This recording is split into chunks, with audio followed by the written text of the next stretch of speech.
After self-realization, what happens? It's very interesting.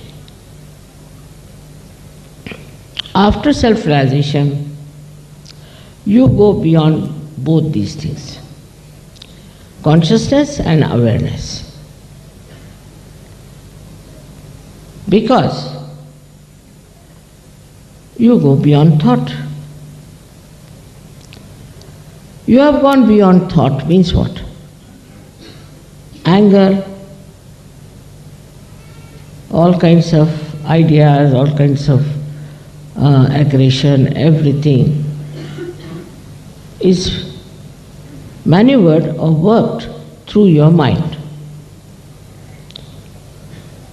So if your mind is lost, what will you do? There's no mind anymore. You exist with reality. So there is no mind to communicate. We call it thoughtlessly aware. Means what? We have conquered all our enemies by giving up one enemy, that was our mind. There's no mind to suggest. There's no mind to tell you. So once there is no mind, you are lost. Now it is being said that you ask a question to yourself, who am I? As soon as you ask this question, you become thoughtless, so you get lost. You cannot answer this question. Otherwise you might say, I am a woman, I am this, I am that, I am a bishop, or I am a pope, I am this, I am that. But once you are a realized soul, who will tell you who you are? Because the one which tells you is the mind which doesn't exist. No thought. Means you get dissolved into yourself. This is what is reality. But you are aware also. Now, that's another point.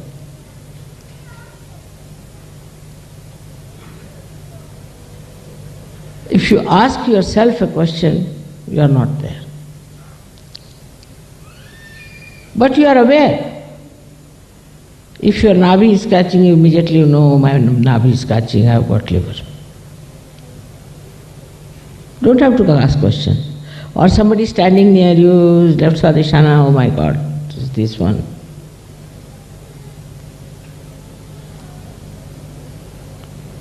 If somebody is very angry and hot-tempered, immediately you feel such heat from that person. So, oh Baba, run away from this man. So this is a new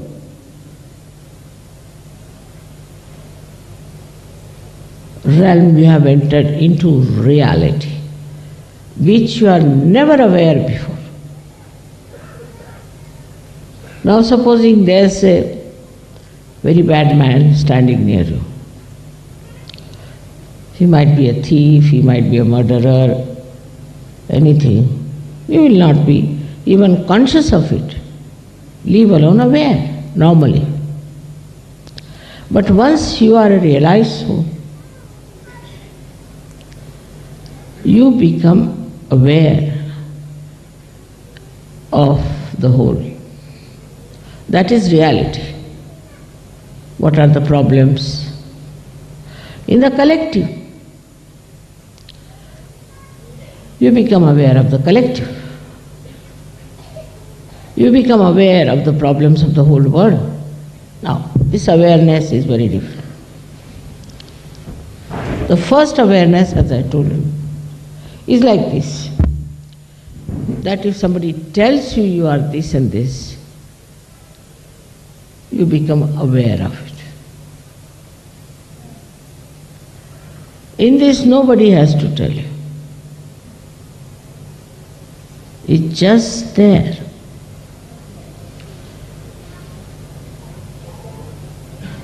You are there, you know what it is.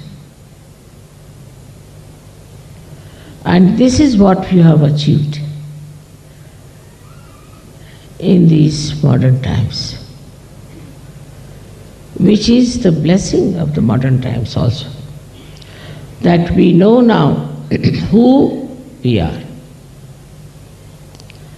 We always say we are the pure spirit. Yesterday also I heard it. Are you sure? What makes you believe that? That you are the pure spirit. I mean, you haven't seen your spirit, have you? You haven't seen yourself, what you are. Then how do you say you are the pure spirit? It's just you are saying something because I say so. But you are the pure spirit because whatever is the description of the pure spirit is given, that it is aware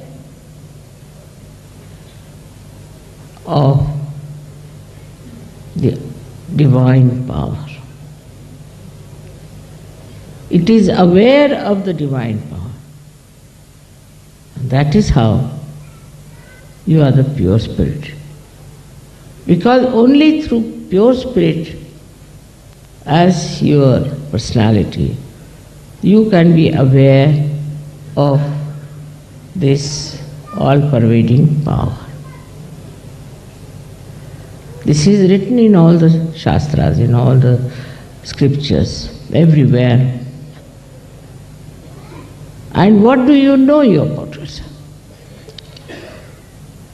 That you are the spirit. Because you know about your own chakras. You know about your own nadis.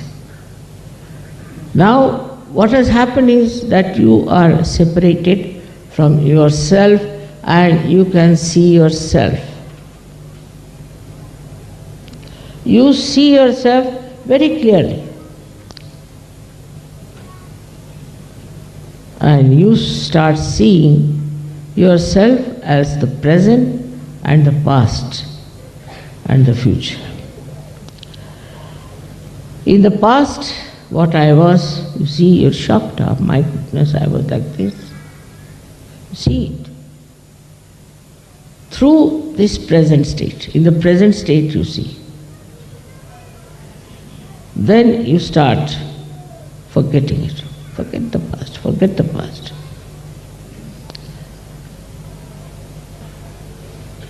Then still you have the future. Then you start thinking about the future.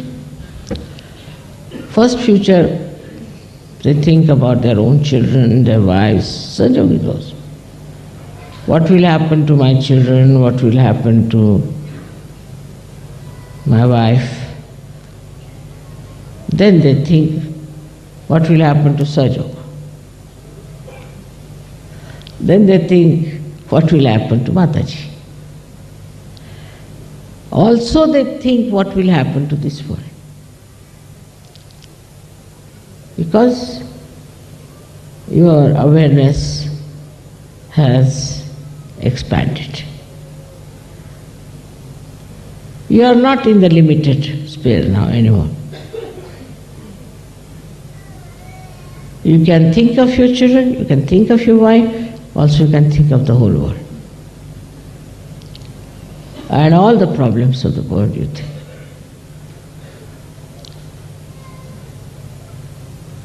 So you have reached that state, all right? Up to that state we are. Now what is the thing that covers up all this? Or gives you solutions, say for your children, for your family, your wife, everyone. What is the solution? Your mother believes in giving solutions, not only the problems. Because these days, there are not problems that existed in the Navaratri. They no more exist. That you can take a sword in your hand and go and kill something. No, it doesn't. It's not possible. Cut what? So the today's problem as they are, as we see, within us, we see the problems, we are aware of it, and we want to do something about it. Whether we are in the past, present or future, we see the problem.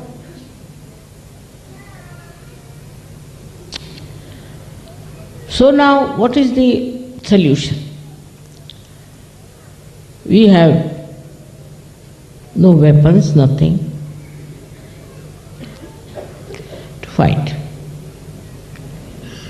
We don't know also. So many do not know even how to hold a sword in the hand. And so many don't even want to hold it. Because they are so much in compassion, in the ocean of compassion, enjoying themselves nicely. They are enjoying their own compassion and compassion of others, compassion of their mother. But then how to solve the problem?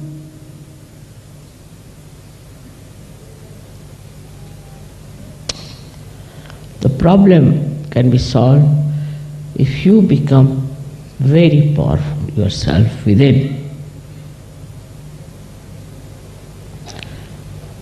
Where is your attention?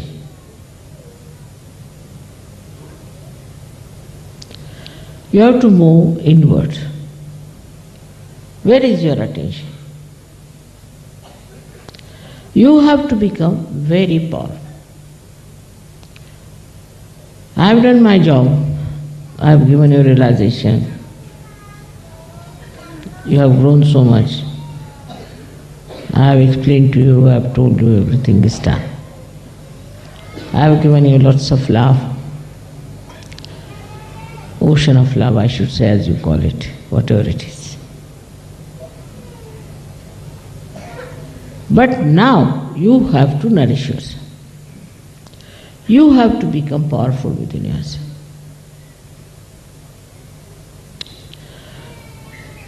So what is the way you can become powerful?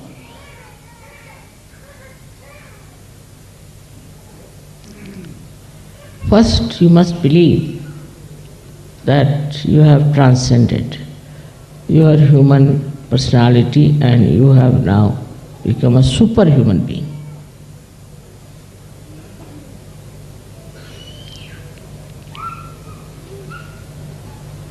First of all, this must come in. This is what we call as faith. This faith is not false faith, is not blind faith that you believe into something. But it's a fact.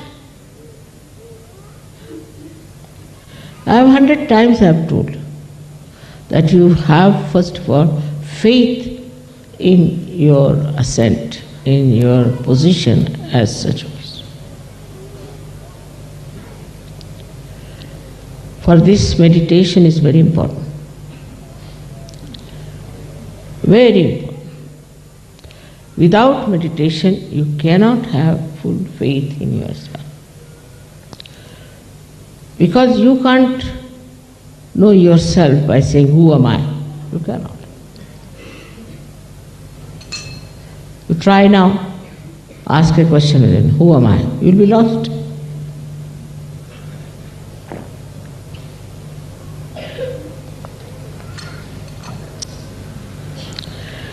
So what should be the faith then? Because when you ask a question, who am I, you are lost.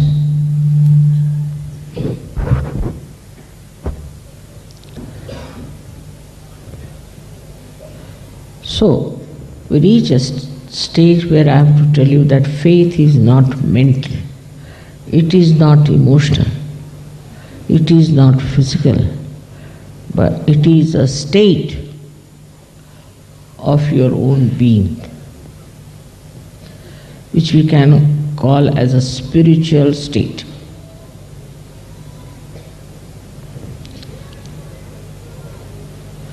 In the spiritual state,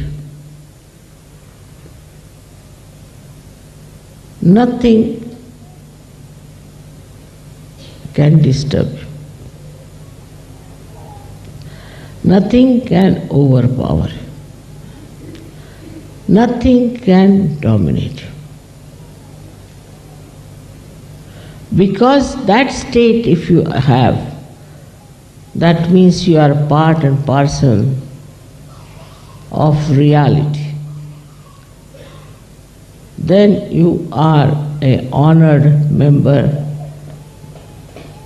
of the God's kingdom. Then you are the most revered personality. Then you are like a deity. Then you are like a Gana. In that stage when you are, it's a state, again I say, beyond the human state. You are extremely powerful.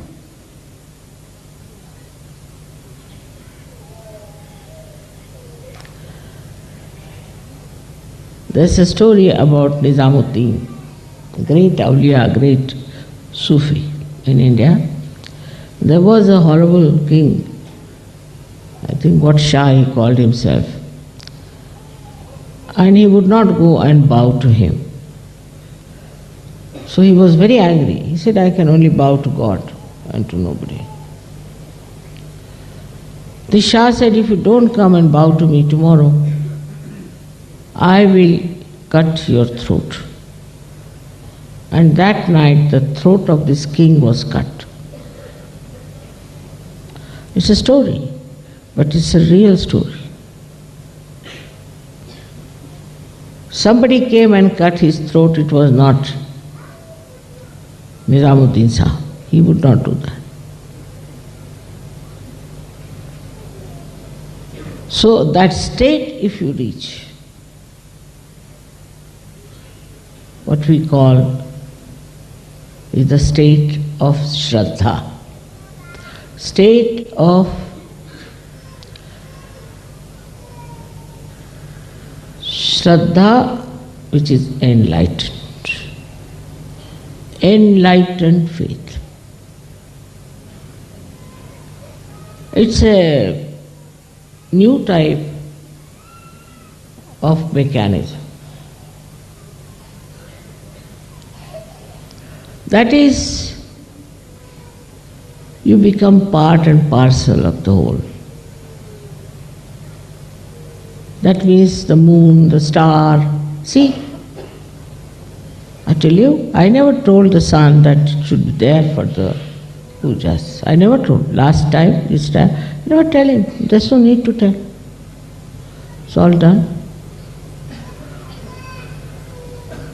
I don't tell all these vibrations to make a cross or to show all these miraculous photographs. I don't tell them. There's no need to tell.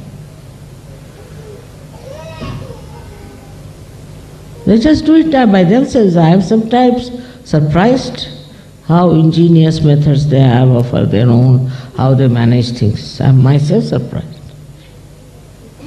I didn't tell them that these two persons who were selected by this award should be so condemned by every newspaper. It all works automatically. It just works. Only thing, if I have anything, is just complete faith that I am at that state. And that's why there is complete patience, saburi. Complete patience.